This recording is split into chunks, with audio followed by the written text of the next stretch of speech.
Boa noite a todos. Eu vou colocar aqui para cronometrar, para eu não falar muito. Vocês todos me ouvem?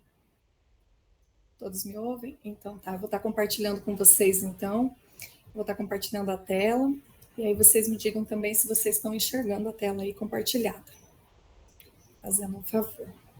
Tudo certo? Tudo certo?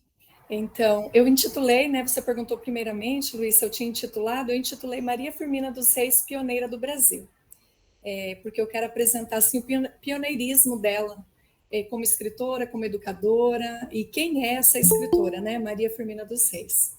Eu agradeço aí pelo tempo de todos vocês que estão aqui participando, por este seminário.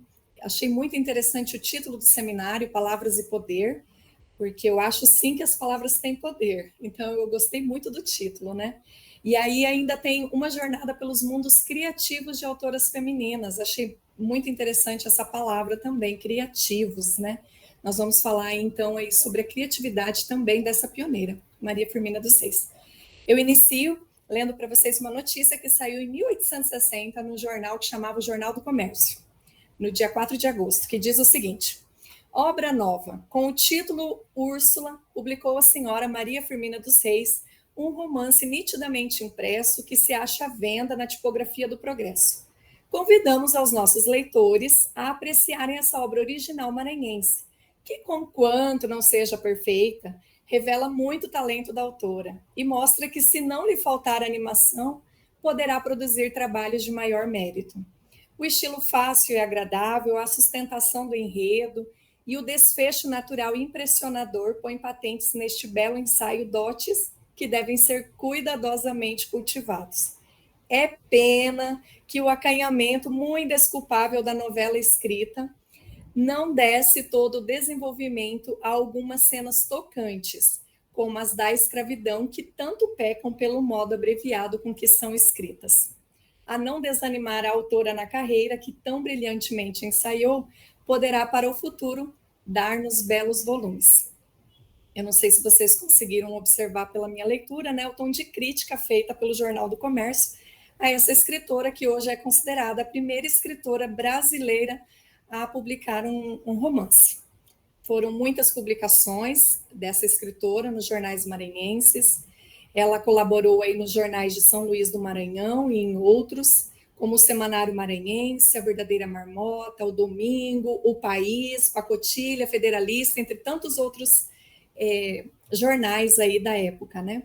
E foi durante toda a vida aí uma escritora de poesia, de romance, de charadas e também compositora de música popular.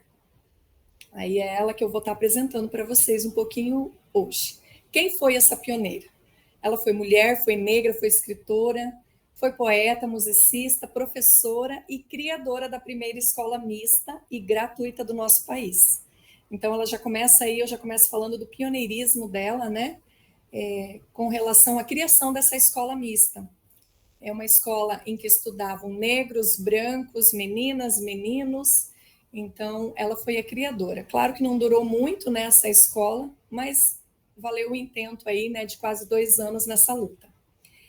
Na sociedade patriarcal e opressora daquele século XIX, ela nasceu em 1822, o fato de ser mulher já era entendido sob uma perspectiva de preconceito e também de limitação, né? Não sei se vocês observaram pela leitura que eu fiz ali da notícia, mas ele tem aquela pontinha, né, de crítica dizendo que ela era limitada, né? E aí a imprensa, além de publicar obras, porque publicavam obras, também elogiavam, mas também profusamente a desprezavam, né?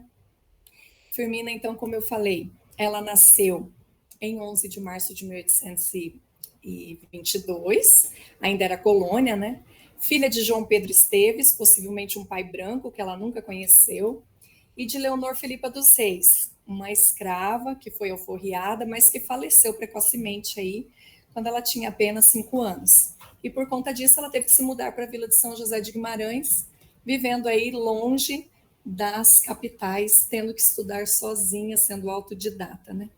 Aos 25 anos, ela passou em um concurso público do estado de Maranhão, iniciando a carreira como professora em 1847.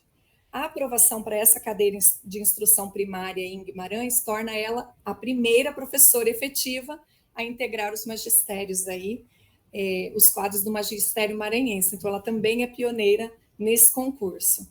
Em 1880, ela conquista o primeiro lugar da história da educação brasileira, segundo Moraes Filho, que é um importante pesquisador dela, na província do Maranhão, tornando a mestra régia, como a chamavam. E em 1881, com 58 anos de idade, ela se aposenta. 58 anos. Mas ela não para de trabalhar, muito pelo contrário. Aí é quando ela funda a primeira escola mista aí, né, e gratuita do país, onde estudavam filhos de lavradores, estudavam donos de terras da região. E aí a gente vê, pelo fato de ela não parar, né, na educação e continuar na luta, ela ter sido uma mulher consciente aí do papel de transformação que ela poderia exercer naquela sociedade, né? Uma sociedade escravocrata, opressora, patriarcal, ainda mais que as mulheres naquela época, elas não tinham o direito, né? Nem o direito de ser. O que elas faziam? Leitura por motivos religiosos, bordado, tarefas domésticas. As mais ricas, vamos dizer assim, que tinham mais condições financeiras, né? Ainda estudavam piano para a distração, ou faziam francês como uma segunda língua. Então, é desta pioneira que estamos falando. Segundo Nascimento Moraes Filho, que foi um importante pesquisador que divulgou a obra dela, fazendo uma compilação de todas as obras numa edição que a gente chama facsimilar. Ele diz assim, Maria Firmina dos Reis cumpriu como pôde, dentro de suas limitações naturais e das impostas pelo meio, a sua função social, mas o bastante para marcar sua presença e se tornar uma figura de importância na vida maranhense, tanto como escritora e como mestra. Então, a profissão de educadora entremeava-se a atividade da escrita. Ela escreveu em diversos gêneros, né? Ela não escreveu só o romance que ganhou destaque, que é o Úrsula, mas ela escreveu outras obras. E essas obras aí tinham caráter de denúncia, tem um caráter de denúncia muito forte, né? Principalmente algumas obras como Gupeva e Úrsula, dentro da formação nacional, que mudam aí muitos paradigmas, né, da nossa visão. Algumas obras aí eu vou estar apresentando rapidamente para vocês não se cansarem, que são essas que eu intitulei aqui. As principais obras, como eu já falei, são Úrsula. Esse romance Úrsula foi o romance que eu fiz pesquisa no mestrado e eu continuo usando tanto ele quanto outras obras dela para a pesquisa do doutoramento. É um romance que tem muitas temáticas. Dentro da pesquisa de mestrado, a temática que eu utilizei foi o incesto. Então, eu trabalhei especificamente o incesto dentro das obras Úrsula e Gupeva. E agora eu estou trabalhando a diáspora, que também é outra temática que tem dentro da obra Úrsula, que fala sobre a diáspora africana, né? Então, Úrsula é o primeiro romance escrito por uma mulher no Brasil. Ele não é apenas o primeiro romance abolicionista da literatura brasileira, mas também é considerado por muitos pesquisadores aí como o primeiro romance da literatura afro-brasileira, porque ela é entendida como uma produção de autoria afrodescendente, visto que ela era filha de escrava alforriada, né?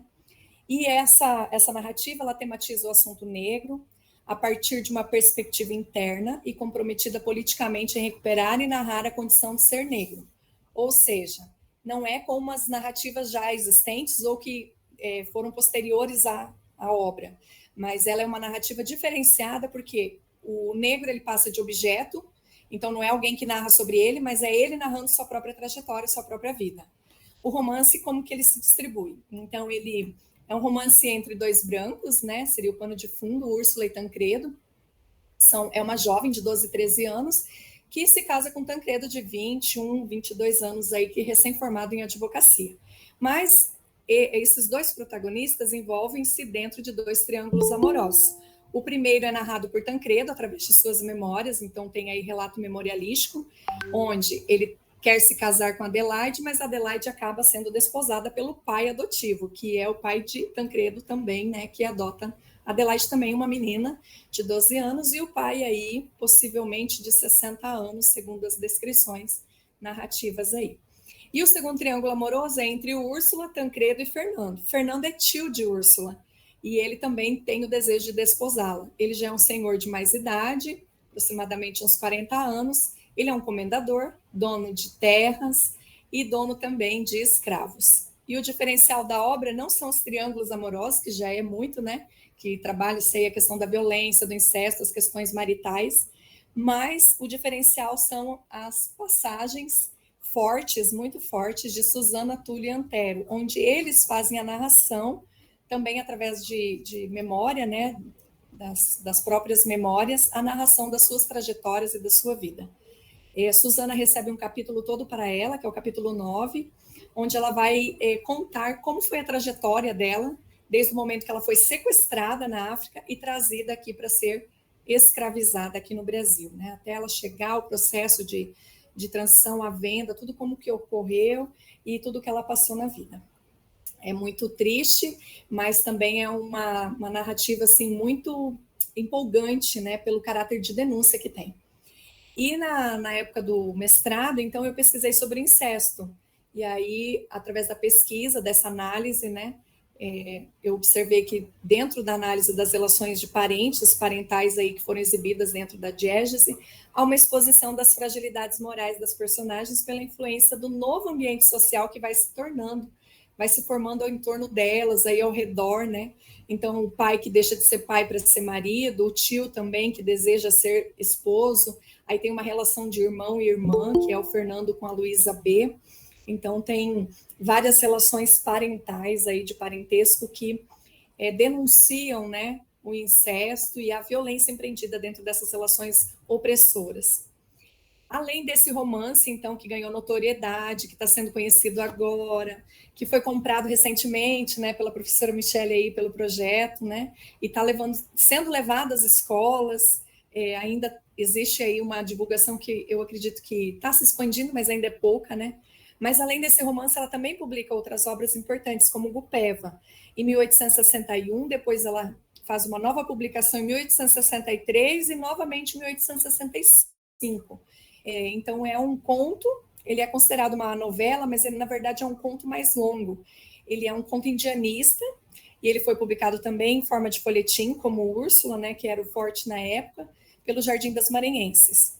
Segundo o pesquisador, o primeiro pesquisador aí lá de 1975, Nascimento Moraes Filho, ela também ganha o pioneirismo através dessa obra. Por quê? Porque ela tem a primeira posição no panorama da literatura brasileira como a única romancista a abordar o incesto no processo de formação do povo brasileiro, como consequência aí, né, claro, dos primeiros relacionamentos aí dos europeus, né, dos brancos, com os nativos, os índios aqui que habitavam, né.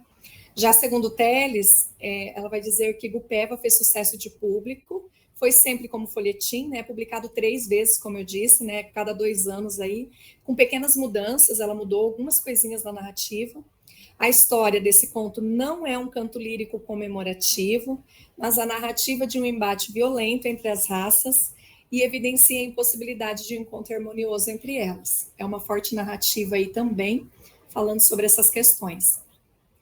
Os personagens, né, principais são Épica, Gastão, Gupeva e Alberto. Aí tem os nativos, Épica é nativa, Gastão e Alberto eles são europeus, francês e português, e Gupeva também é nativa.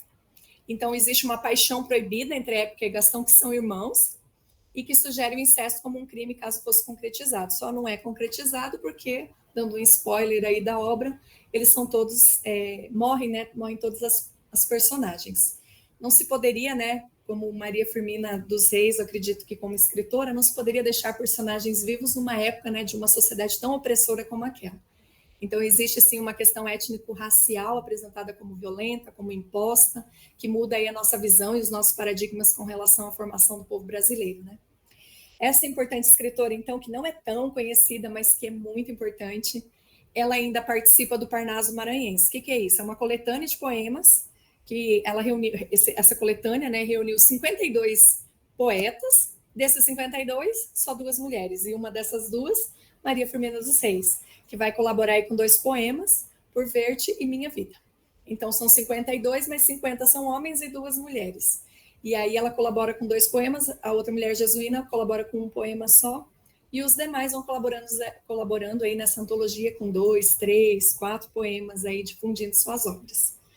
Ela também publica Cantos à Beira-Mar, que é de poesias, em 1871, e esse livro também dá um certo pioneirismo, né? Segundo Moraes Filho, ela é a primeira poetisa maranhense, não como a primeira a fazer versos na terra do Maranhão, vamos dizer assim, né, no Nordeste, mas a primeira como literata a publicar, né, poesias. Então, ela é participante da vida literária, publicando suas produções em jornais, revistas, editando livro, né? Ele fala tudo isso dentro de uma obra que ele publicou em 1975, que se chama Maria Firmina dos Reis, Fragmentos de uma Vida. E aí, olha só que interessante, ela publica também um outro conto que se chama A Escrava, é um conto também um pouquinho mais longo, né? E em 1887. A abolição da escravatura acontece em 1888, mas ela publica um ano antes, então, assim, já tendo consciência, né, do seu país, do seu tempo, daquilo que estava acontecendo na sociedade, ansiando já por essa abolição, ela cria esse conto. Esse conto fala de uma narradora, é uma narradora branca que conta a história de 2 escravos fugitivos, mãe e filho. A mãe morre porque ela é violentamente, né, massacrada mesmo. Ela é oprimida, ela é surrada, ela sofre maus tratos aí violentos e acaba morrendo. E o filho, então, ele é alforriado justamente pela narradora, que não tem nome, não é nomeada, né, para representar aí toda a classe branca, né, entre aspas, aí que poderiam.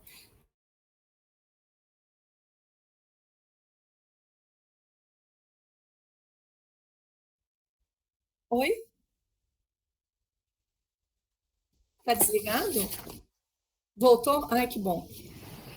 Segundo Lobo, esse conto é escrito sobre a forma de um diálogo que acontece numa elegante sala de estar da sociedade maranhense, em que a dona da casa assume a posição anti-escravagista. Então, é um conto, claro, né, anti-escravagista. Como eu disse inicialmente, ela também criou, né, compôs músicas, dentre eles o hino à liberdade dos escravos, aquele Bumba Meu Boi, que também é bem conhecido no folclore, né, e esse hino à liberdade dos escravos foi em comemoração justamente pela abolição, né, que foi assinada e tudo mais. Além disso, ela publica ainda um álbum íntimo. Então, são vários escritos que foram compilados, umas 30 páginas aproximadamente, que caracteriza ela também como pioneira. Segundo Lobo, a pesquisadora, ela vai alegar, né, que talvez, né, porque não é comprovado, mas eu sei que já existem pesquisas a respeito desse álbum, que possivelmente vão ser divulgadas aí no futuro, né? Trata-se provavelmente do primeiro diário escrito por uma mulher e publicado no Brasil. Já José Nascimento Moraes Filho, importante pesquisador de Maria Firmina, ele diz que talvez seja esse álbum íntimo, né?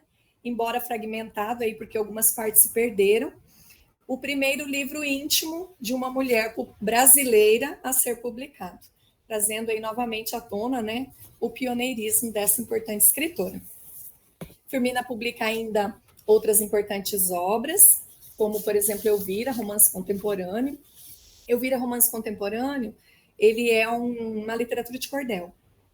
E ele foi apresentado assim, em vários saraus na época, em diversas agremiações literárias. Então, assim, ela era bem requisitada, vivia escrevendo também charadas, crônicas, pequenas crônicas, né, para os jornais da época. Infelizmente, aí teve um século de esquecimento, mas agora a gente está trazendo ela à tona novamente, né? Infelizmente, ela faleceu em 11 de novembro de 1917, cega, pobre, sem reconhecimento. Ela representou em suas diversificadas criações literárias as muitas práticas hostis e de verdadeira violência para com o outro, vividas em seu tempo, que foi o século XIX, mas que são igualmente persistentes no presente século, como forma de minimizar ou mesmo extinguir tais condutas. É por isso que a gente divulga a obra dela. Maria Firmina dos Reis atuou significativamente como professora e criou aí, como eu falei, a primeira escola mista e gratuita de um país que ainda se firmava como nação. Por isso, é importante sabermos que Firmina foi uma mestra, uma escritora e intelectual negra consciente do seu tempo e do seu país. E através, claro, da herança literária e do exemplo como professora, né, deixados por ela, nós podemos confrontar um Brasil aí que precisa tornar-se um pouco mais brasileiro. Para encerrar, que já deu meus 20 minutos aqui pelo meu cronômetro, eu quero ler duas frases que eu gosto muito. A primeira, ela faz a abertura do livro Úrsula, que diz assim: a mente, esta ninguém pode escravizar. E a outra do pesquisador Nascimento Moraes Filho, que diz: os nossos mortos continuam vivos quando lhe cultuamos a memória. Por isso estou aqui cultuando a memória de Maria Firmina dos Reis para vocês. Espero que vocês tenham gostado e espero que vocês tenham vontade, né, de conhecer mais sobre ela. Meu muito obrigada. Eu agradeço muito ao professor Luiz aí por ter me feito esse convite para eu divulgar essa obra, essas obras, né, e essa escritora tão maravilhosa. Obrigada.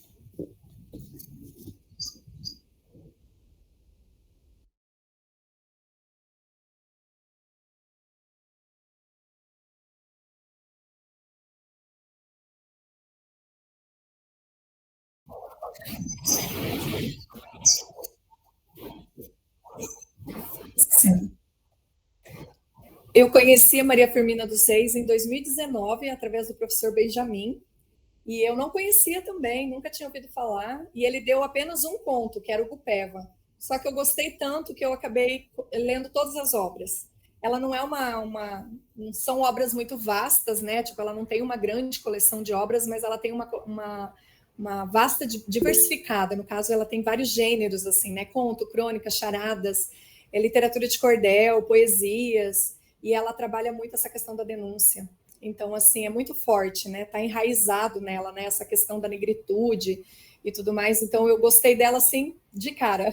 Falei assim, nossa, quanta coisa ela trabalha em apenas uma obra. Aí, quando eu fui ler a outra também, e assim foi indo. Então, assim, eu me apaixonei pela escritora. E estou ainda com a escritora, vou trabalhar com ela mais, pelo menos, mais uns 3, 4 anos, né?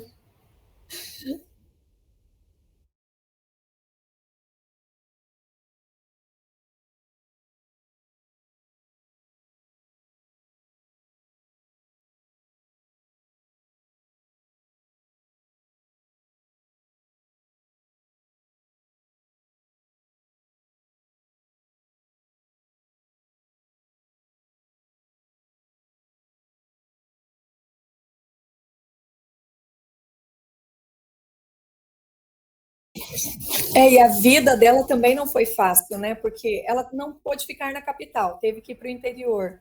Então, ela não tinha como estudar como os outros escritores que foram se formar em Coimbra, por exemplo, né?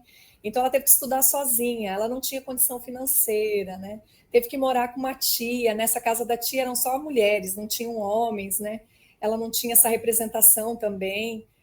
Tem muitos que comentam, né? Alguns críticos que é por isso que ela não se casou, mas eu acredito que toda essa tipo, a história dela, né? Eu acho que é por isso também que ela não se casou, porque ela acabou adotando, eu acho que eu nem falei, né? Ela adotou 10 filhos.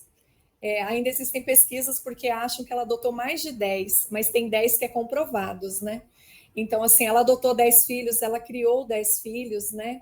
Então, naquela época, né, numa sociedade opressora, uma mulher sozinha criar 10 filhos, sendo afrodescendente, né, sendo escritora, tentando fazer o diferencial, movendo, né, transformando a sociedade. É uma história muito cativante.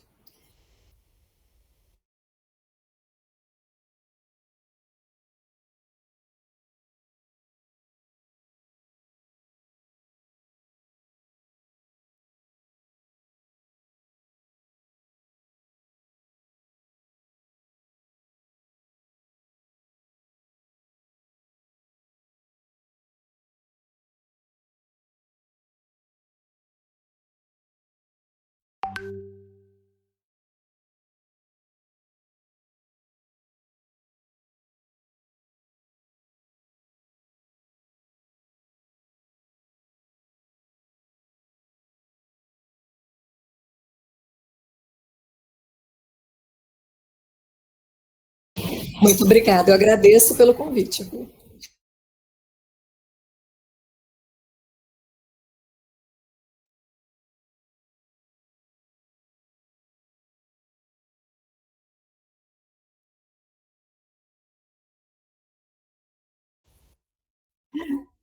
E boa noite a todos. Obrigada pelo convite, Bitante. Nós ficamos muito felizes, né? E realmente nós estamos dando continuidade a um primeiro trabalho que já iniciamos em outro momento no campus de Primavera, e por isso que nós conseguimos, né, fazer essa junção dentro desse tema que eu acho que é muito importante. Eu vou dar uma continuidade, na verdade, assim, algumas questões que eu vou abordar aqui, a Márcia já abordou também. Então, vocês vão ver que há cruzamentos nessas falas. E dentro desse contexto, né, palavras e poder, nada mais importante do que priorizar ou destacar essas autoras que, por muitas vezes, por muitos anos, elas foram realmente esquecidas, tanto eu quanto a Márcia e talvez a Renata, mas nós não conhecemos essas autoras nas nossas graduações. É tudo muito recente, é na pesquisa do mestrado, do doutorado. Então, para os nossos alunos hoje, tanto da graduação quanto do ensino médio, é importante que eles conheçam e saibam da importância dessas autoras. E a autora que eu escolhi para conversar um pouquinho com vocês sobre essa temática, né, tanto do poder das palavras, ou como que a palavra se tornou uma arma de resistência na mão dessas mulheres, eu trouxe Carolina Maria de Jesus. Carolina Maria de Jesus, ela nasceu em Sacramento, em Minas Gerais. Aproximadamente 1914, essa data não é tão específica, mas ela vai como migrante para trabalhar em São Paulo. E ela acaba vivendo por muito tempo na favela, de Canindé. A favela de Canindé era a favela que hoje é a Marginal Tietê, né? Então, para ser construída essa marginal, eles realmente despejaram todas as pessoas que ali habitavam essa favela.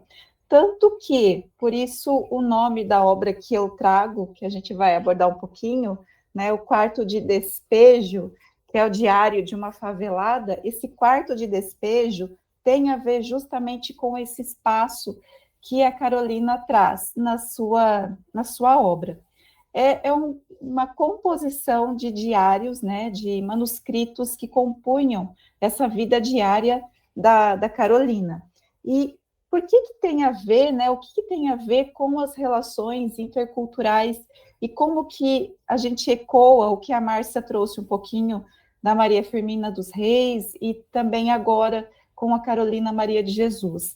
É porque elas representavam vozes que foram abafadas, simplesmente elas foram relegadas, né, a seu tempo, e muito tempo depois elas foram descobertas, ou se foram destacadas em algum momento à sua época, também houve um esquecimento, um apagamento dessas autoras por muito tempo.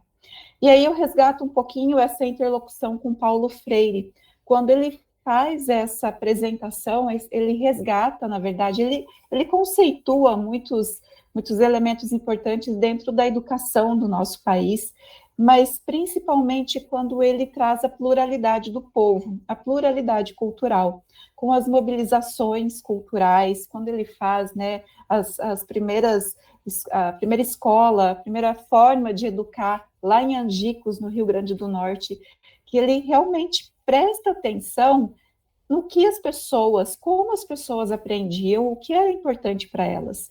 E por que as autoras, elas têm essa conexão?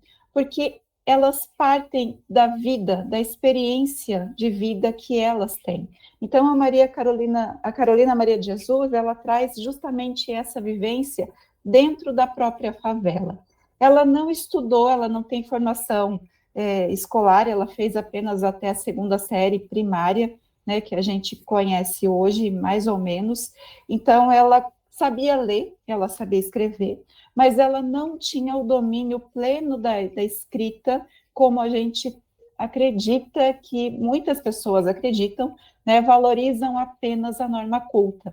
E é por isso que eu faço essa interlocução com Paulo Freire, porque ela trazia em sua obra, tanto em Quarto de Despejo quanto em Casa de Alvenaria, ambas as obras publicadas na década de 60, ela traz a maneira como ela se expressava.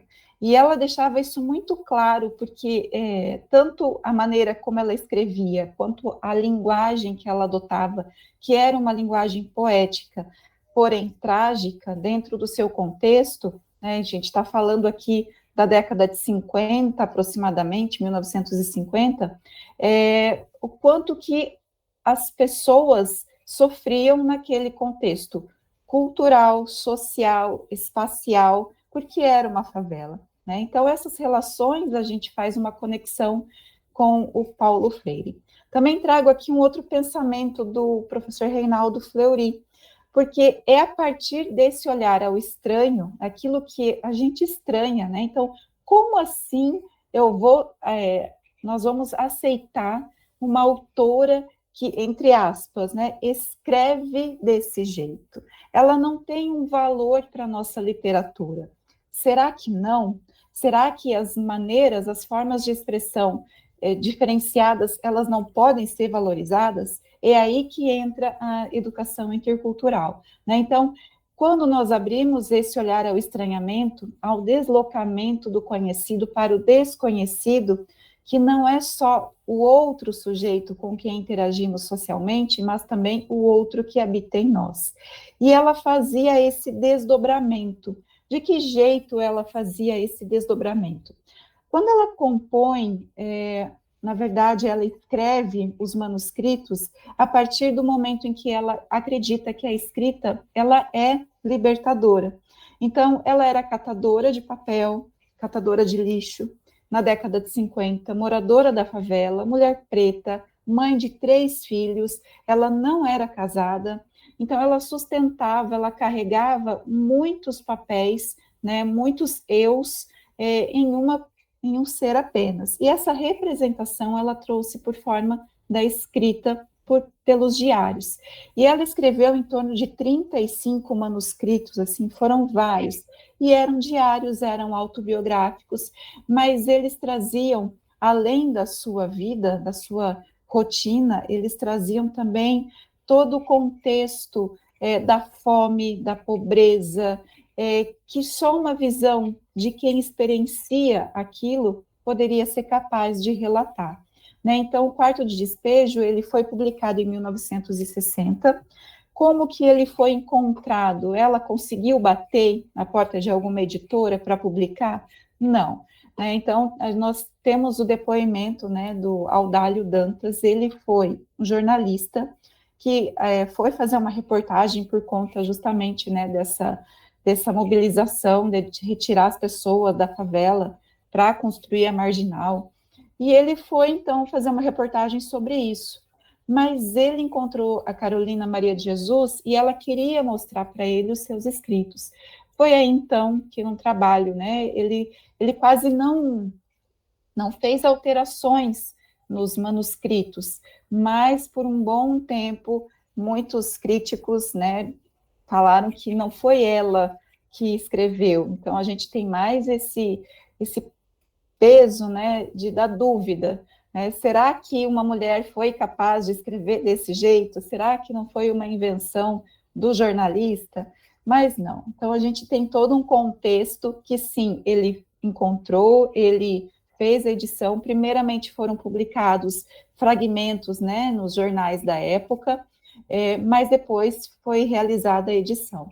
Em 1960, do Quarto de Despejo, em 61, do outro livro, o Casa de Alvenaria, mas ela vendeu muito, sim, mas infelizmente em 77, quando ela falece, ela consegue sair da favela, ela não está mais na favela, mas ela morre pobre, né, pelo contexto, todo o contexto de vida dela.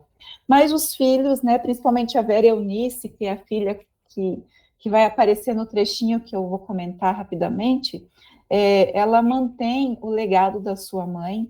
Então, tem muitas obras, tem manuscritos inéditos ainda para serem publicados, mas só nos anos 2000 a gente vai ter realmente um resgate dessa autora novamente. Então, é muito tempo de esquecimento, né? Então, a gente precisa trazer essa valorização aqui da obra. E o que eu trago de novo, uma abordagem nova a partir da perspectiva intercultural? Primeiro, a relação que ela estabelece entre o espaço e as personagens.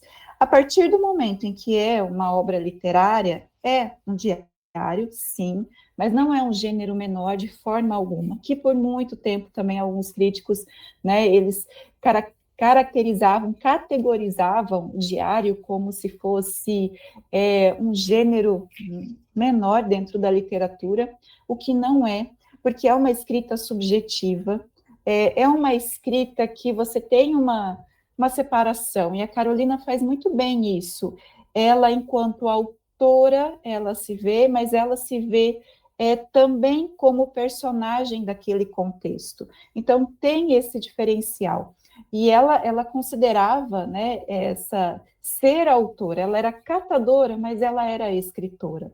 Então, para ela, a escrita, ter o poder da leitura, por mínimo que ela fosse, ela tivesse acesso, mas ela gostava de ler tudo que caía em suas mãos, ainda mais sendo catadora, né, de lixo, ela usava muitas vezes o próprio lixo como essa arma de denúncia social, de denúncia de todo o contexto, inclusive político, da favela.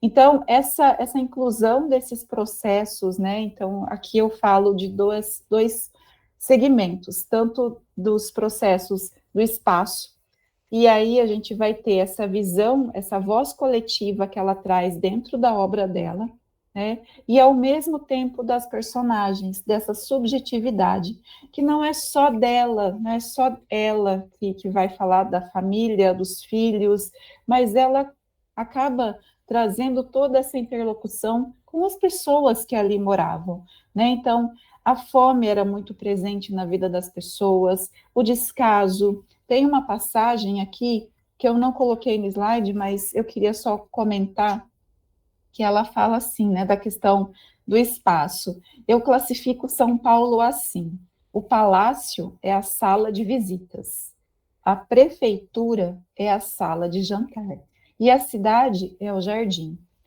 e a favela é o quintal onde jogam os lixos.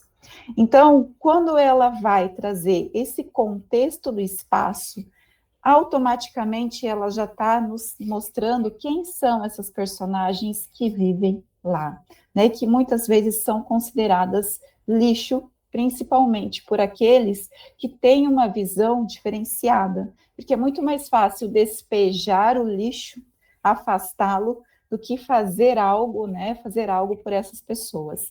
E aí que eu entro numa relação das personagens, essa visão, né, da autoria e da personagem, porque ela vai ter essa visão etnorrelativa, que é justamente a visão contrária ao etnocentrismo, que, por mais que tenha passado 100 anos da obra da Maria Firmina, que a gente viu agora na apresentação da Márcia, muitas questões elas permaneceram.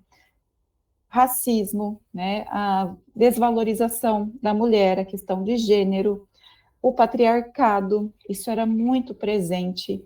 Então, são questões que a gente percebe na obra da Carolina. Tem um trechinho aqui, eu não vou lê-lo inteiro, mas vou comentar com vocês, basicamente para que vocês observem como que aparece, né, como ela manifesta essa subjetividade.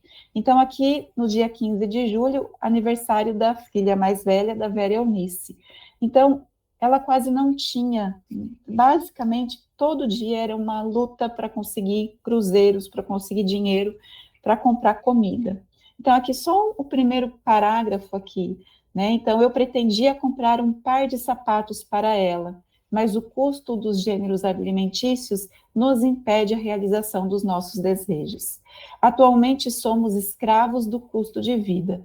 Eu achei um par de sapatos no lixo, levei e remendei para ela calçar. Eu não tinha um tostão para comprar pão, então levei 3 litros e troquei com o Arnaldo. Ele ficou com os litros e deu-me pão. Fui receber o dinheiro do papel. Recebi 65 cruzeiros. Comprei 20 quilos, 20 de carne, aliás, 1 quilo de toucinho e 1 quilo de açúcar e 6 cruzeiros de queijo. E o dinheiro acabou-se. Então, aqui é a tentativa, né, dela prover alimento, de prover o básico para os filhos. E se a gente pensar na estética dessa linguagem, o quanto ela se preocupa em trazer, em se aproximar de uma literatura, de uma linguagem mais formal. E essa obra, por muitos anos, ela foi considerada prejudicial, principalmente para aqueles alunos que estavam em fase de escolarização. Outro trechinho aqui, que talvez essa parte tenha uma questão mais polêmica, porque vai falar do próprio racismo que ela vivia na própria favela, né? Então, os vizinhos, ela se achava diferente dos vizinhos e eles a achavam diferente porque ela escrevia. Tem um trechinho aqui, né, que fala dessa questão da escrita, e aí tem até uma... Vou ler só as 3 últimas frases, né? Quando fala lá do seu João, veio buscar as folhas de batata, eu disse-lhe, se eu pudesse mudar desta favela, eu tenho a impressão que estou no inferno. Sentei ao sol para escrever. A filha da Silvia, uma menina de 6 anos, passava e dizia, está escrevendo, negra fedida? A mãe ouvia e não repreendia. São as mães que instigam. Então, nesse mesmo contexto, ela se via diferente, ela se colocava em outra posição justamente pela escrita, né? Então, ela realmente traz esse olhar, essa perspectiva do estranhamento do outro, mas ela busca se reconhecer através da escrita. E só para encerrar aqui nessa esteira e voltando ao Paulo Freire, tem uma frase, tem um pensamento dele que eu acho que apresenta bem essa resistência, né? E ela faz isso dentro do panorama no qual ela viveu. Ele fala assim, que o poeta enfrenta a morte quando vê o seu povo oprimido. A Carolina Maria de Jesus, ela enfrentou muitas situações difíceis, tanto é que ela não concordava com a maneira como sua obra foi vista. Ela queria muito mais que sua obra fosse vista de uma maneira mais literária, ela queria escrever muito mais parecido com os autores clássicos, mas a sua experiência, a sua denúncia estava muito presente na obra, que alguns autores consideram assim até uma escrita pornográfica, entre aspas, no sentido de revelar a parte mais cruel, a parte mais crua, né, daquele contexto social. Então, e esse tratamento que ela relata, a linguagem que ela utiliza e essa maneira como ela vai abordar as diferenças é o que traz a obra para a atualidade. É uma obra contemporânea. Então, nós não temos hoje mais a favela de Canindé, mas quantos outros lugares assim nós não temos, né? Quantas outras Carolinas Marias de Jesus a gente não invibializa ainda, né? Deixa invisível. Então, por isso que é tão importante trazer essas mulheres, trazer essas autoras dentro desse panorama da literatura, da educação intercultural, porque só assim, olhando o outro, olhar para a perspectiva do outro, é possível a gente desmistificar e buscar, né, mudanças para o nosso contexto, tá? Bom, a minha parte seria mais ou menos isso. Eu vou interromper aqui, tem as referências, depois eu posso partilhar, né, com vocês. E aí agora eu deixo para minha colega Renata, para ela dar continuidade e finalizar esse nosso pensamento aqui.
Tá bem.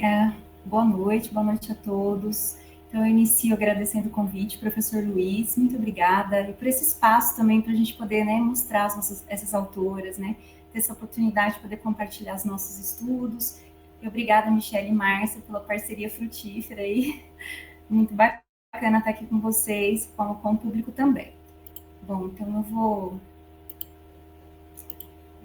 fazer aqui um compartilhamento. Bem, a gente vai agora sair um pouco desse espaço Brasil, né? A gente vai mudar a geografia, a gente vai lá para um contexto político, social, histórico diferente, que é a Inglaterra do século XX. A autora que eu trago, ela se chama Rose Macaulay, também não é uma autora tão conhecida, pelo menos agora a gente tem visto mais estudos, né, sobre as obras dela, mas ela também ficou esquecida, né? A obra que eu apresento hoje é uma obra de 1918, e só 100 anos depois essa obra circulou para além da Inglaterra, né? E inclusive chegou aqui ao Brasil, mas também ficou por muito tempo esquecida. nós, então, já foi muito mencionado aqui, né, sobre essa questão do poder, né, do poder que as palavras, né, geradas através dessas autoras, né, produzidas em forma de textos criativos, o alcance que essas palavras têm, né, e para além disso também eu acho que eu posso falar do caminho inverso, que é a representação do poder dessas estruturas sociais através desses mundos criativos dessas mulheres, né? Porque elas nos faz também conhecer, ver, enxergar, pensar criticamente a respeito de, né, diversos fatores, como já foram mencionados aqui na apresentação das minhas colegas, o racismo, né? E aqui com a Rose também a gente vai entrar em alguns aspectos sociais, assim, bastante problemáticos, mas eu destaco aqui um ponto comum, que é essa questão de gênero, né? As três acabaram ficando, não digo silenciadas, mas esquecidas, né, por um determinado tempo, e só ganharam reconhecimento, notoriedade, muito tempo depois, no caso da Rose Macaulay, até já um século depois da sua morte. Bom, então eu começo aqui apresentando alguns gêneros que ela produziu. Ela produziu significativamente 23 romances e The Tower of Trebizond, Non-Combatants and Others, What Not, Prophetic Comedy foram os mais veiculados, os mais conhecidos, né? A obra que eu apresento hoje é What Not, a Prophetic Comedy, vou falar um pouquinho sobre ela depois. Ela escreveu também 13 livros não ficcionais, centenas de textos jornalísticos, porque ela atuou, né, como jornalista durante um período na BBC, e ela ganhou, inclusive, um reconhecimento, né, de uma escritora renomada, Virginia Woolf, que diz que ela foi, inegavelmente, uma das romancistas maravilhosas, né, uma das melhores romancistas, né. Bom, mas assim, antes de seguir para falar sobre a obra de Macaulay, eu gostaria de falar um pouquinho também sobre a vida dela, que é para a gente poder entender melhor o romance. Ela tem uma herança intelectual e a sua posição social era bastante favorecida, e isso contribuiu para sua consagração como uma mulher intelectual do século XX. O pai de Rose, ele foi professor de língua e literatura na Universidade de Wales e conferencista em Cambridge.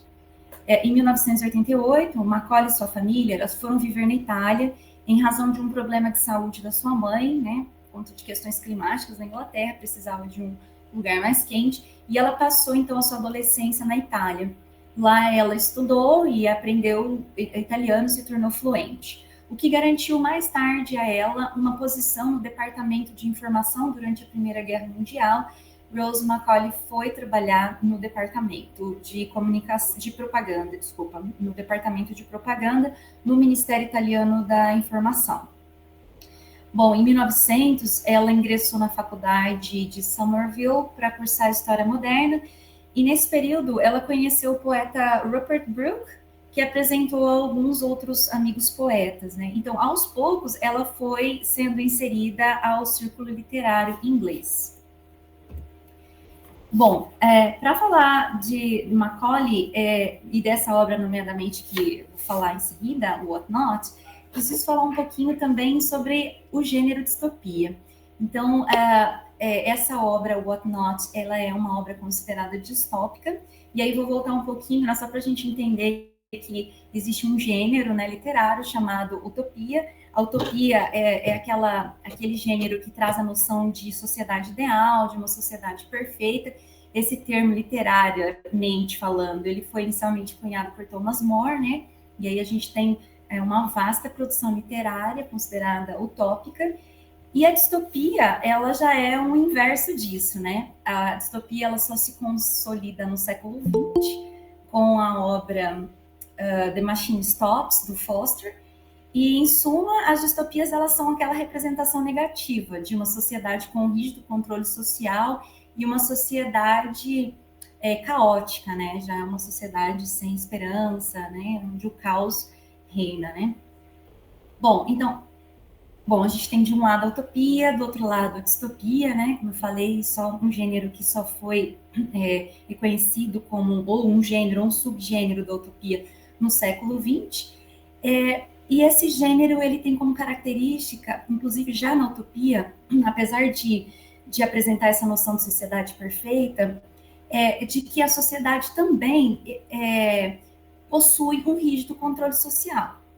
Então, essa sociedade só é perfeita a partir desse controle social. E aí, esse controle social também só é possível através da ausência da liberdade, né? Bom, então, nesse sentido, a gente vai percebendo o estreitamento, né, entre o que de fato é uma utopia, o que de fato é uma distopia, né? Onde que está esse limite? No sentido de que ambos os gêneros, ou o subgênero, eles foram projetos aplicados como modelo de sociedade ideal.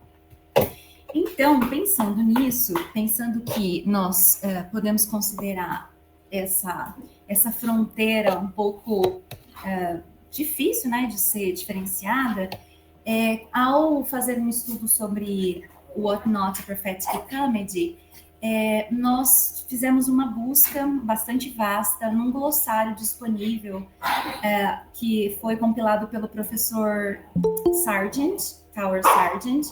Ai, gente, desculpa que minha cachorrinha começou a latir aqui. Se estiver atrapalhando, vocês só me avisem.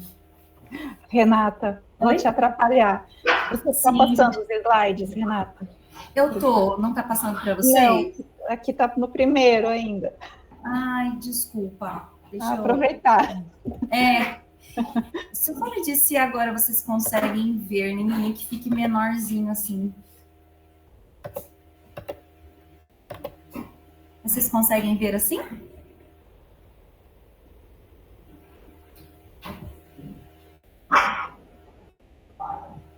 Sim?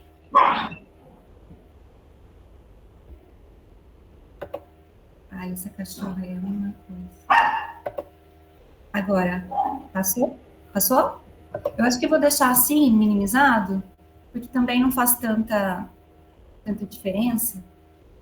Bem, então, Lyman Sargent é um pesquisador, né, da literatura utópica, e ele existe um escopo disponível no site da universidade, em que ele faz uma linha cronológica de utopias, né, literárias. E então nós realizamos uma busca, uma pesquisa, para tentar identificar se dentro desse escopo, e até onde se divide, né, esse limite entre utopia e distopia, nós encontraríamos alguma distopia escrita por mulher.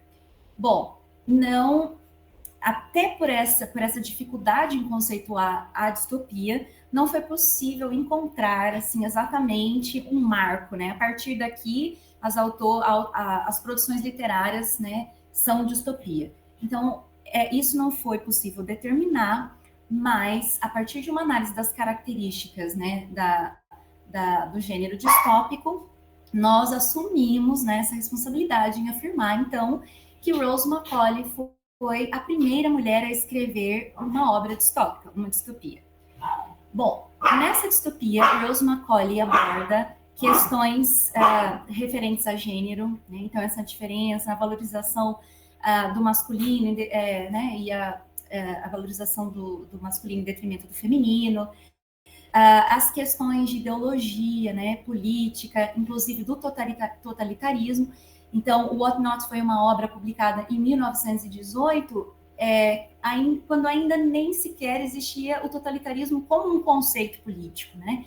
Mas essas questões já são abordadas, essas relações de poder, né, entre governo, manipulação de governo e sociedade, já são abordadas por ela já nessa obra What Not. Bem, então, entrando um pouquinho na obra, para a gente entender, né, como que se dá essa configuração distópica, em What Not, a Prophetic Comedy, o texto começa dizendo que intelligent is the thing that counts. Essa frase resume toda a trama, né, desse enredo, em que diz que a inteligência é o que conta. Bom, segundo essa sociedade, o governo dessa sociedade ficcional, o que leva os países a guerrearem, ou o que leva a eclodir uma guerra, é a falta de inteligência. Bom, então a gente também vamos pensar que Nós estamos aí num período pós-Primeira Guerra Mundial, né? Então, é dentro desse contexto que ela escreve, em seguida publica essa obra. E, então, nessa sociedade ficcional, a ausência de inteligência das pessoas é o que leva à guerra. Então, o governo decide instituir um ato chamado Mental Progress Act, que é um ato que vai regular os relacionamentos dos cidadãos dessa sociedade. Bom, aqui nos leva muito, né, aquele conceito social, né, que é do Francis Galton, chamado eugenia, né, em que os indivíduos são classificados, né, são classificados pelas suas questões físicas ou intelectuais, né, em que, então, nessa sociedade, ele classifica com letras, né, em que A são os cidadãos mais intelectuais, C são os cidadãos com menos intelecto, e o cidadão que era A não podia se relacionar com outro cidadão A, né, foi proibido, porque a intenção do governo era misturar, né, os seres e ter uns seres medianos, né, ou acima da média, inteligentes acima da média. Então, era proibido o cidadão C se relacionar com o cidadão C. Para isso, existia um rígido controle, né, social sobre esses cidadãos. Segundo, eu destaco aqui uma passagem do texto que é bem significativa, né, que expressa bem essa manipulação da sociedade, em que diz que era estupidez, é claro, é uma chatice, né, a burrice é uma chatice, mas ela deve ser mitigada, se possível. Então, aqui ele já faz o reforço, né? Eu coloco aqui, eu destaco aqui as palavras que são usadas, né? Ela deve ser mitigada, né? São termos, inclusive, né? Esse verbo modal aí, que coloca uma obrigação, vamos mitigar, né? Devemos. E o objetivo do ministro da inteligência não era tornar as pessoas felizes, né? E nem torná-las boas, isso aí deixa com a igreja, né? Mas sim, era fazer com que os cidadãos tivessem um progresso intelectual, que era isso que evitariam novas guerras. Então, a gente consegue perceber aqui, né, esse senso dela crítico, né, e esse senso cômico, né, e aí faz uma crítica aqui também à questão da igreja, né, e a questão política também, a questão do governo. Bom, e como que isso era feito nessa sociedade ficcional? Existiam estratégias. Então, existia a seção da propaganda, né, que era responsável pela produção de panfletos. Esses panfletos eram distribuídos nos metrôs, nas ruas, né, com incentivo de que as pessoas fizessem cursos também para melhorar o seu intelecto. Eram organizadas palestras, né, existiam sessões de cinema. Bom, como que o governo fazia para atribuir essa restrição? Ele aplicava exames, testes de inteligência, né? Então, a partir desses testes, os cidadãos eram certificados. Aqueles que não cumpriam as determinações governamentais, eles eram multados, né? E severamente, né? Recebiam vastas multas. Bom, aqui eu trago também uma citação muito importante para falar sobre essa questão de gênero, né? E essa percepção que a autora tem a partir daquilo que eles viviam, né, naquele contexto de guerra, viveu enquanto uma pessoa que esteve no Ministério da Informação, né, servindo o seu país, né, o que ela observou? Ela faz uma descrição das personagens indo para o trabalho no metrô durante esse trajeto, né, dentro do metrô, do trem, na verdade, e ela descreve ali como que eram esses homens. A carruagem estava cheia de homens e mulheres indo para os seus trabalhos. Havia homens cansados, homens pálidos, né, com feições cansadas, marrons, magros, cansados, chateados. E, por outro lado, haviam as mulheres. Olha como as mulheres eram descritas. Mulheres indo ao shopping, impassivas, sem jornais, né? Porque mulher não lê, né? Sem jornais. Observem as roupas delas, elas vestem, olha o corte de cabelo dela, olha as cores, né? As mulheres já vestem roupas coloridas, né? E observa os sapatos, elas estão usando adereços, né? E não possuem jornal na mão. Os homens não, os homens já estão cansados porque servem ao país, né? Então aqui é uma crítica, uma dura crítica, né? Essas questões de gênero abordadas por Macaulay, né? Há também uma outra citação que eu destaco aqui na minha projeção, que é dentro dessa propaganda e desse curso que é oferecido pelo governo, tem uma frase construída, inclusive, pelos funcionários, né, por uma das personagens, que era Kitty Raymond, que trabalhava para o governo, que diz: por que a mulher parece mais velha do que o homem?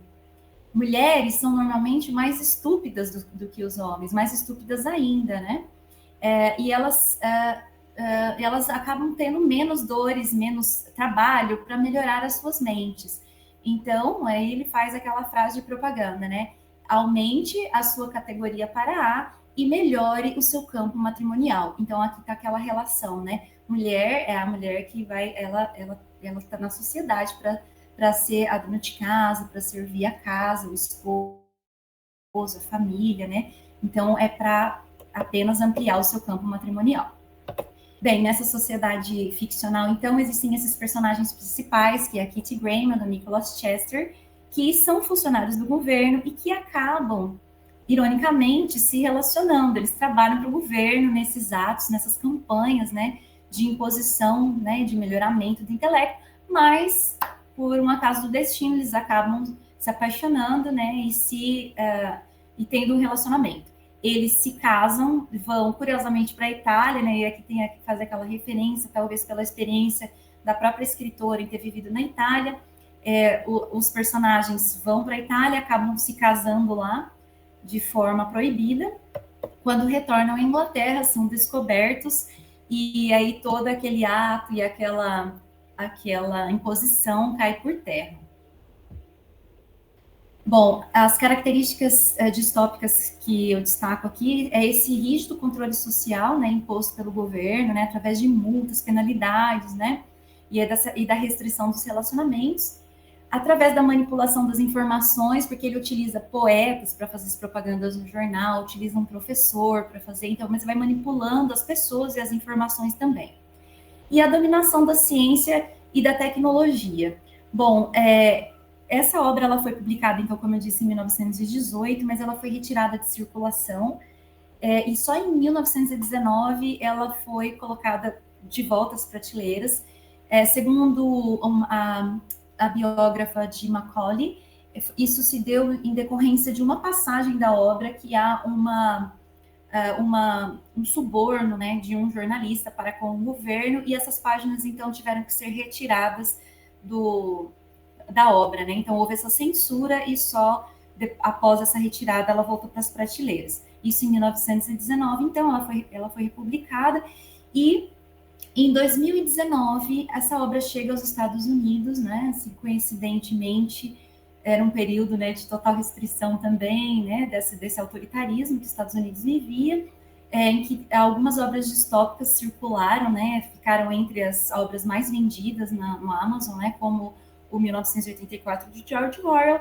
E aí eu faço um gancho aqui, né, para dizer que nós conseguimos, então, perceber muitas características distópicas na obra do George Orwell, que foi uma obra, né, muito reconhecida, disseminada mundialmente, o 1984, nós conseguimos ver no George Orwell muita semelhança com alguns aspectos já colocados nessa obra, o What Not, da Macaulay, né? Como essa manipulação da imprensa, né? O rígido controle social dos relacionamentos também. E, além disso, no Brave New World, né? Essa categorização dos cidadãos que a gente também consegue ver lá em Admirável Mundo Novo, né? Então, quando eu tive contato com a obra, que eu comecei a ler, opa, peraí, isso aqui eu já vi em algum outro lugar, né? A gente sabe que, então, que o Admirável Mundo Novo foi publicado anos depois, mas eu também consegui acesso a uma informação importante que a Rose Macaulay e Aldous Huxley se conheceram.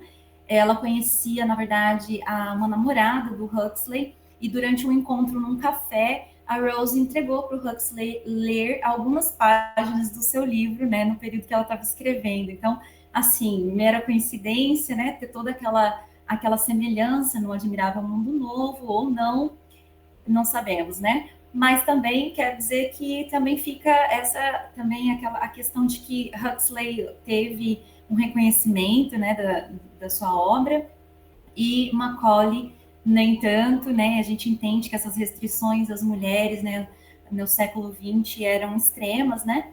Mas é uma pena que só agora a gente consegue ter acesso, e vamos identificando algumas questões aqui que, né, que vai que nos deixa assim com pena de não ter, ela não ter tido o merecido reconhecimento naquele momento. Bom, é isso. Desculpa falar assim tão correndo e ter esse probleminha aqui com a projeção também.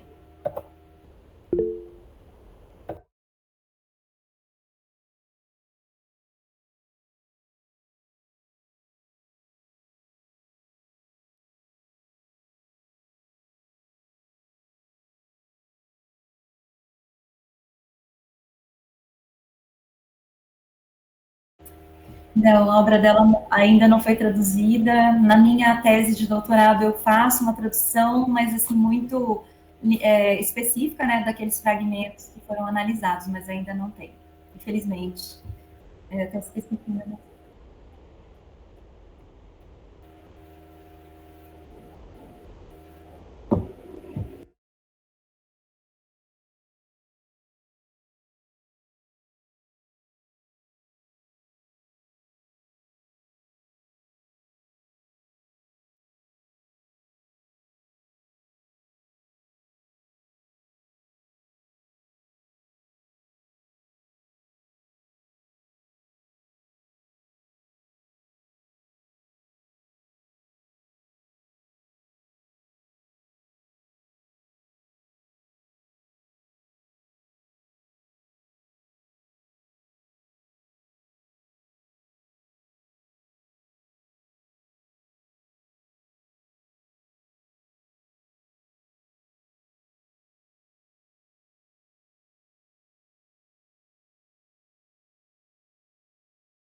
Muito pertinente essa pergunta e vem de encontro também com a minha tese, que comecei, né? Vou começar ainda, na verdade, porque eu estava nesse ano em processo de concluir os créditos, né, e tudo mais. Mas aí, conforme as leituras, olha só, eu estou analisando agora a obra de Ana Maria Gonçalves, que também faz referência à negritude e tudo mais. Aí ela trabalha Quendé. Então, a Quendé é a protagonista que narra, né? A narradora personagem. E aí, justamente nesse batismo, quando ela chega aqui no Brasil, ela recebe o nome de Luísa, né? E aí ela não quer. É tudo essa questão da identidade. Então, é uma questão que eu estou iniciando também. Eu preciso ainda de muitas leituras, mas é essa questão da religiosidade, da identidade da pessoa que se desfaz e depois se reconstrói e depois se desconstrói, na verdade, né? É uma construção e desconstrução também, né? Porque é aquela coisa de que você não se pertence mais, então você não é mais dona da sua identidade, você precisa ainda, além disso, assumir outra identidade, né? E essa outra identidade é uma identidade imposta, né? Então é aquela que você não consegue se identificar. Mas aí quando você tenta se identificar com aquela identidade que você tinha, você já não é mais aquilo. Então você também não consegue se identificar. Então você é um estrangeiro de si mesmo, né? É mais ou menos isso. Eu até, durante uma apresentação esses dias atrás, no mês de novembro, eu falei sobre essas questões. Ainda está muito cru, né? Para eu poder falar com certa sabedoria, né, sobre o assunto, mas é uma coisa muito triste também para a gente se pensar, né? E a questão da religiosidade dentro de Úrsula, ela é criticada pela escritora, pelos narradores, né? Que eu digo narradores porque não é só o narrador em terceira pessoa, mas é os próprios protagonistas também que narram, né? E também os secundários, né? As personagens secundárias, como a Susana, né? Aí a Susana, quando ela se remete ao passado dela, à África, ela fala: eu tinha aquilo que todo mundo queria ter, que é a liberdade. Ela critica até a questão do Túlio ser alforriado, né? Então é uma crítica que ela fala: você acha que você sendo alforriado, você vai ser liberto? Não, isso não é liberdade, né? Ela fala assim: não, isso daí não é liberdade. Liberdade é aquilo que eu tinha, que eu não tenho mais e que eu não posso mais ter, né? Então, assim, ela não fala exatamente assim, né? Mas conforme as leituras, né? Está nas entrelinhas. Então, e dentro também tem dentro do relacionamento do comendador, que é dono de escravos, ele tem um relacionamento com um padre. E esse relacionamento, depois até, claro, né, no final ele vai para ai, até esqueci o nome, monastério, não é monastério, esqueci o nome, é tipo, que fica lá, né, enclausurado, e aí ele vai para esse lugar para ser um frei, e aí ele se torna frei de Santa Úrsula, né, o comendador, como expiação dos seus pecados, ele acaba assumindo o nome da personagem principal e também nome da obra, né, Frei de Santa Úrsula. Mas é toda uma crítica que envolve aí essa questão religiosa, inclusive Estado e Igreja. Então, existe, sim, uma crítica bem árdua ali, bem severa.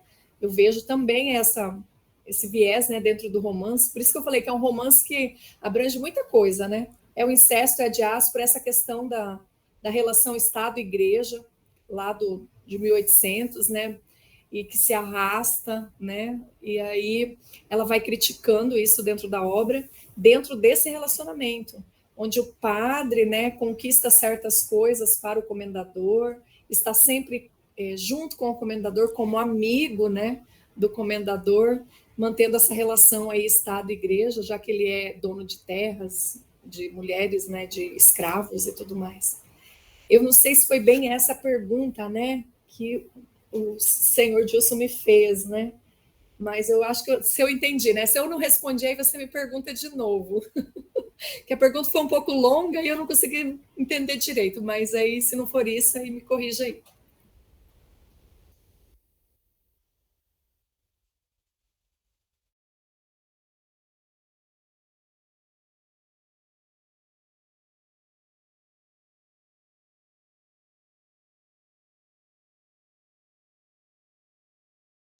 Sim, eu até tentei investigar, né? Mas existem várias, na época, né, que eu estava no mestrado, mas daí eu estava saindo muito do que eu estava pesquisando, né? E aí eu falava assim, gente, mas existiu a tal da Santa Úrsula, né? E aí a gente vai atrás, tem vários relatos, né? Só que aí não dentro teria que ser uma análise mais aprofundada, né? Não superficial, assim, né? Até essa parte da religiosidade eu só citei também, porque eu tinha interesse de pesquisar mais, mas daí também não havia tempo, né? É como eu falei, é uma obra assim que garante muitos ramos, né? É uma raiz com muitos ramos. E aí, se você for para cada ramo desse, se torna uma outra análise, né? E eu acho que é por isso que me chamou tanta atenção no início, lá em 2019, quando eu li. Primeiro eu li o PEVA, que o professor tinha solicitado, eu falei, nossa, o Brasil foi formado bem diferente, por exemplo, do Guarani, né? Bem diferente. Em José de Alencar não é isso, né? Eu falei, como assim, né? Aí reli, daí eu falei, não, vamos para outra para ver o que ela traz, né? Aí quando você tem aquela relação do europeu com o negro, eu falei, nossa, aquilo é tremendo, né? E aí todas as críticas que surgem dizendo que ela não é tão boa, porque ela foi super... Mas, claro, na época, né, por folhetim, escrito por uma mulher, 200 páginas ali, né? Eu falei assim, nossa, ela ganhou até grande merecimento, né? Por ter conseguido isso, porque quantas não conseguiram, né, publicar? Pena que ficou esquecida, né, muito tempo e só agora que está de novo sendo rememorada e conhecida por alguns, né? Claro que falta muito ainda, mas eu sempre comento, até eu comento com a Renata também, né? Todas as apresentações, já fiz várias apresentações de Firmina, o quanto essa mulher foi ativa, né, naquela sociedade, publicando tanta coisa e falando tanta coisa, e ao mesmo tempo denunciando, né? Tipo, mostrando, olha, eu penso assim, que nem a Rose, né? Ela denunciou o que ela tinha de conhecimento, mas a Maria Firmina parece que ela denuncia além dela, né? Parece que está à frente do seu tempo até, né? Vivia aquele tempo, enxergava e ainda queria que se transformasse num outro, né? Então, mas é isso. Espero ter contemplado aí, tá, Dilson?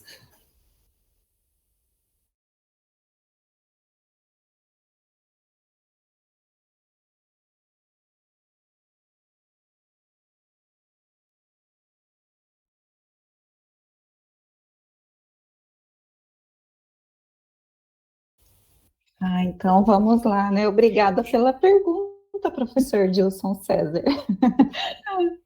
Bom, então, eu vou aproveitar esse ganchinho que a Márcia comentou agora, né? Porque quando nossa literatura foi formada, e a gente tem toda uma intenção dentro do cânone, né? José de Alencar, ele teve um projeto literário, o Guarani não foi inventado assim, teve uma intenção para a gente entender que deveria ser daquela forma. Então, quando a gente sai dessa perspectiva canônica, e a gente começa a perceber que a literatura ela se faz pelo coletivo, pelo diferente, pelo estranhamento do que aquilo que nos foi induzido em algum momento, eu acho que aí é o grande potencial da interculturalidade. Não só dentro da literatura, mas é que aqui é o nosso espaço, é a nossa área de estudo, mas em outros campos, né, do saber também. Então, acredito que por meio da literatura, a gente consiga descobrir esses outros contextos, como nós tentamos apresentar aqui, né, com autoras de diferentes épocas, diferentes espaços, mas que elas tiveram elas saíram desse elemento canônico, dessa espinha dorsal imposta muitas vezes, né, pelo homem branco, que estava lá querendo impor o seu modo de vista, e aí a gente consegue perceber que sim, há outros caminhos, e a interculturalidade proporciona isso. Mas eu acho que é isso.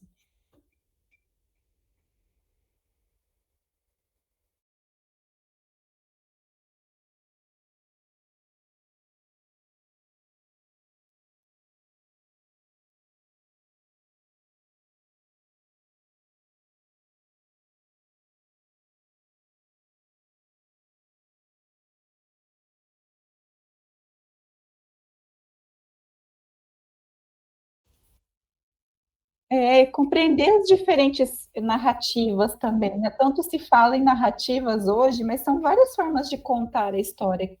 Quem está contando essa história? Né? Para quem está contando? Então, isso é importante a gente perceber hoje, distinguir e poder possibilitar para os nossos alunos, os jovens, a quem tem acesso, que eles podem também produzir a sua maneira, a sua versão da história, né? Então, porque eles estão em locais, em contextos, em épocas distintas também. Então, isso é fundamental.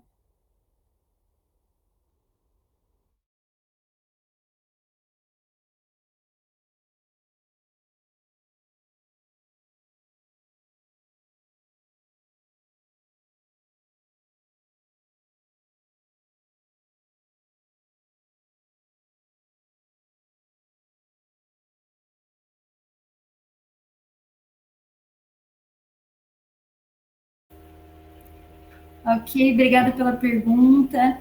E aí eu fico com medo de dizer sim para esse privilegiado ali. Claro que eu gostaria de dizer sim ao espaço privilegiado, mas acho que a literatura de modo geral, né, assim, os gêneros literários, eles têm, eu acho que, né, é esse espaço para a gente pensar criticamente o nosso meio também, né, não de modo geral, mas assim, determinadas obras, sim. Mas ainda querendo dizer que sim, porque a distopia, ele é um gênero que está ambientado no futuro, né? Então, ao ambientar a um futuro, nos faz, então, pensar sobre o nosso próprio presente. Então, eu acho que nesse aspecto, e aí trazendo para essas questões de gênero, por exemplo, eu consigo, ao ver toda aquela opressão, aquela manipulação de uma sociedade ficcional no futuro, eu paro e penso, nossa, eu estou aqui no meu presente, será que não é melhor eu penso sobre o que eu vivo para tentar evitar esse futuro daquela obra ficcional? Então, eu acho que nesse sentido é um gênero literário que nos permite, né, fazer, pensar essa crítica e, nomeadamente, as questões de gênero também, né? Porque, claro que ali, quando ela faz aquela descrição, e eu ainda quero fazer um trabalho sobre aquele parágrafo, sobre aquela citação ali, que não foi possível, que não era esse meu objeto especificamente, né? Mas eu quero fazer uma análise sobre esses aspectos, esses pontos em que ela toca de gênero, porque entrando num contexto mais histórico, né? Durante a Primeira Guerra e também na Segunda Guerra Mundial, os homens foram todos mandados para o fronte, né? E as mulheres, elas não, elas foram para as fábricas para produzir, trabalhar lá, encher as armas com pólvora, enfim, elas ficaram em outras atividades para os homens ir para o fronte. Acabada a guerra, os homens voltam para suas posições de trabalhadores de fábrica e seja lá em departamentos de governo e as mulheres voltam para casa. Então, assim, sim, a gente pode, sim, através do gênero literário, através da distopia, pensar, então, o que a gente não quer viver hoje, né? Para evitar essa sociedade, ou do George Orwell, ou do Huxley, e tantas outras, do conto da Aya, né? Que são todas, assim, principalmente o conto da Aya, né? Que se tocando, então, nessa questão de gênero, não tenho muita propriedade para falar dessa obra, que eu só fiz uma leitura muito superficial, mas eu acho que sim, que a gente pode pensar muito, muito criticamente sobre essas questões sociais.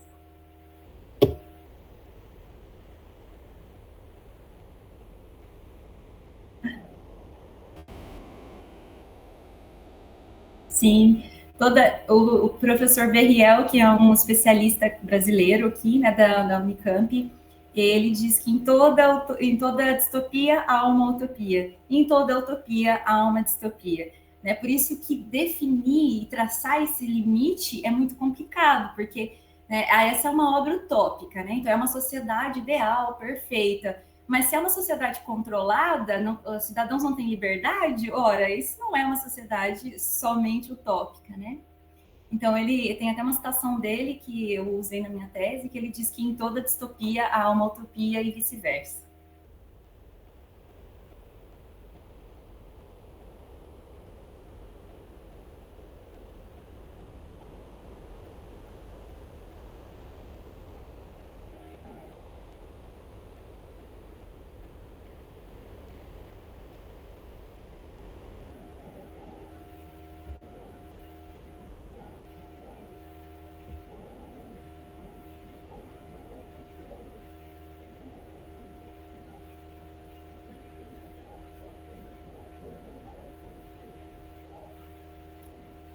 Sim, e é muito curiosa a forma que, porque ela intitula, inclusive no próprio título, né? Ela coloca a prophetic comedy. Então, é uma obra profética, é distópica por isso, porque vai, né, vai para um futuro, e ao mesmo tempo é uma comédia, né? Porque ela é muito crítica e ela é muito sarrista, né? Você vai lendo, você vai rindo o tempo todo, né? Porque ela é muito bem humorada. E aí também só lembrando umas questões, né? Porque a gente viveu recentemente também, né? Essa, só para deixar assim, acho que a utopia mais, a distopia mais no senso comum são esse passado muito próximo que a gente vive do político, né? Em que se criou-se, por exemplo, um discurso negacionista. E aí criou-se todo um discurso em torno disso, né? A gente estava vivendo uma distopia, mas o discurso era para, né, de algo que seria bom para todos, né? Seria melhor. Então, no senso comum é mais ou menos isso.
Eu quero só agradecer mais uma vez, professor, e as meninas também, mulheres, né, que nem o professor falou, Michele, Renata, obrigada pelo convite.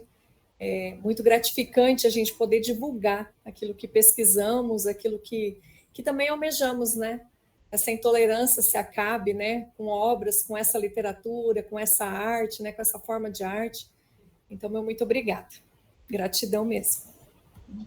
Também gostaria de agradecer muito pelo convite, pela oportunidade, Bitante, de poder convidar as minhas colegas, né, Renata, amiga querida que eu fiz em primavera, né, a Márcia, por intermédio da Renata, uma grande colega pesquisadora, né, então, muito obrigada pela oportunidade. E, por fim, faço das palavras das colegas a minha. Obrigada à universidade, né, que está produzindo ciência, por nos proporcionar esses momentos também. Agradeço e nos vemos numa próxima.